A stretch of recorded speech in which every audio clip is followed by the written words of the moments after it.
Hi everyone, my name is Casie Reed and I'm originally from Portland, Maine. Today I'm going to tell you about my senior project, which was a study of population genetics of eelgrass in Frenchman Bay. But first, I'll give you a little bit of background on what eelgrass is, why it's important, and tell you about the restoration efforts that I've been involved with that led to my senior project. Eelgrass is a submerged marine angiosperm that grows subtidally in temperate waters throughout the world. It's a perennial plant that reproduces sexually through seed production and asexually through a system of rhizomes. And as you can see on the screen, it does have vegetative shoots and flowering shoots, just to show you what that looks like. It serves a number of ecologically and economically important functions. It filters out excess nutrients to improve water quality and clarity and decreases wave action and erosion. As a primary producer, it provides a food source for a lot of marine organisms. It provides shelter for a variety of species and serves as a nursery for larval invertebrates. Eelgrass populations in Frenchman Bay have declined over the past few decades. Aerial photography done in 1996 revealed bottom coverage of 60 to 80%. Underwater videotaping in 2005 showed that coverage had declined to 10 to 15%, which is a pretty large decrease over a pretty short period of time. Water quality tests conducted by researchers at the Mount Desert Island Biological Lab revealed ideal conditions for eelgrass growth at Hadley Point, suggesting that pollution or other water quality issues didn't contribute to the decline. Instead, we think that the decline was caused by physical disturbance from commercial and recreational activities at the site, which range from casual kayaking to commercial fishing, so those can have varying impacts. In 2007, I worked with a diverse group of stakeholders to restore eelgrass in Frenchman Bay and to try to counteract these declines. We collected 1,000 plants from the Jordan River, which is a site where eelgrass is abundant, tied those plants to grids, and relocated them into a restoration area at Hadley Point.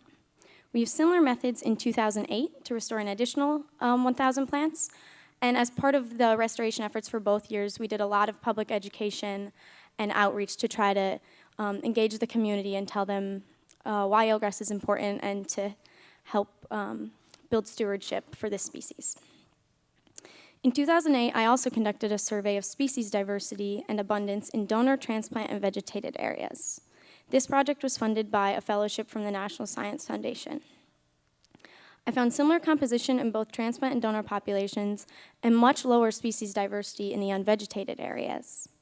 These results indicate that eelgrass is an important habitat for marine invertebrates and that we probably should help restore and protect this species for the ecology of the bay. And during the spring break of my sophomore year, I took COA's short course in molecular ecology, which was co-taught by a professor at COA and a researcher at the Mount Desert Island Biological Lab. And in the course, I focused on the conservation genetics of the spiny dogfish.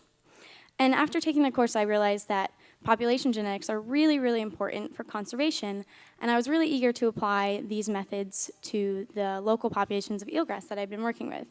So this naturally led into my senior project, which was funded from the Maine Space Grant Consortium, Maine INBRE, and COA's Presidential Scholarship.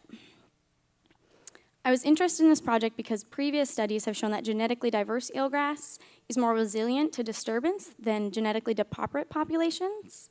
And I was unsure of the genetic diversity of the donor site at the time of the restoration, so we wanted to evaluate that in the study and compare that to the restoration site.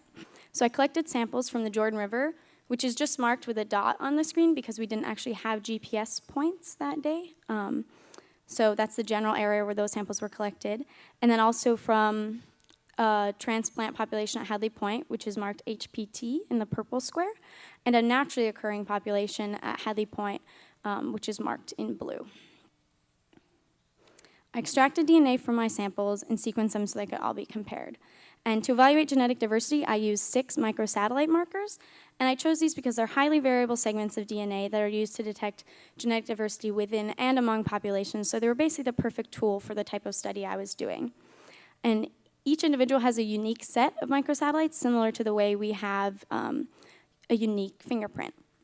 And the only exception to this is clonal individuals, which have the same set of microsatellites because they reproduce vegetatively.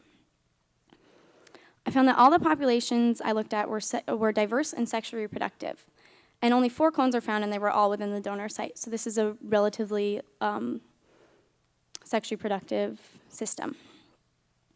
And this is really good for these populations because sexual reproduction can lead to new combinations of genes, which may allow the populations to adapt and evolve in the face of change.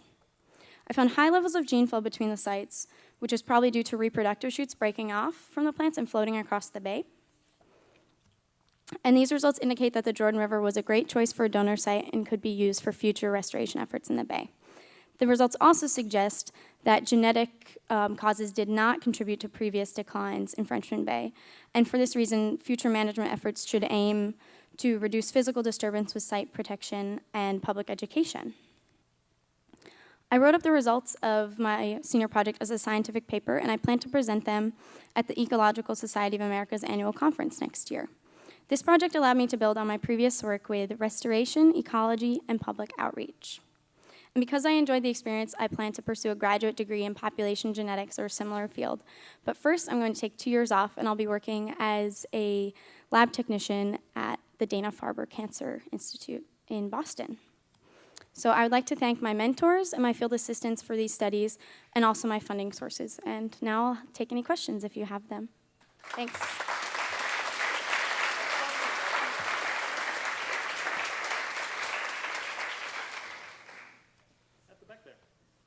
Casie, going back to your point about the coverage from 1996 diminishing to today, do you have any sense of the history of coverage? In other words, has the coverage ratio been stable for the last 50 years and it's only recently declined?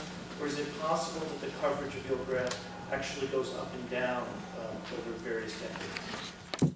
Okay, so the question is, based on the figures I gave you, was the population stable until a few years ago, or have there been sort of variations in the coverage?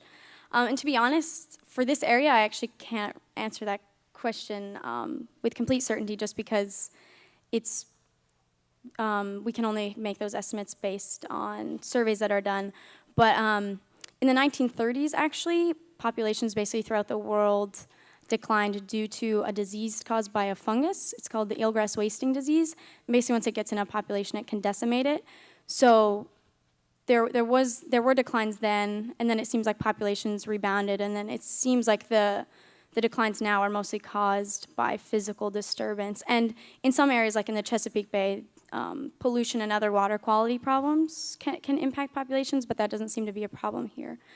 So I don't know if that's what you're looking for, but it does seem like they were probably doing fine until recently, and then, yeah.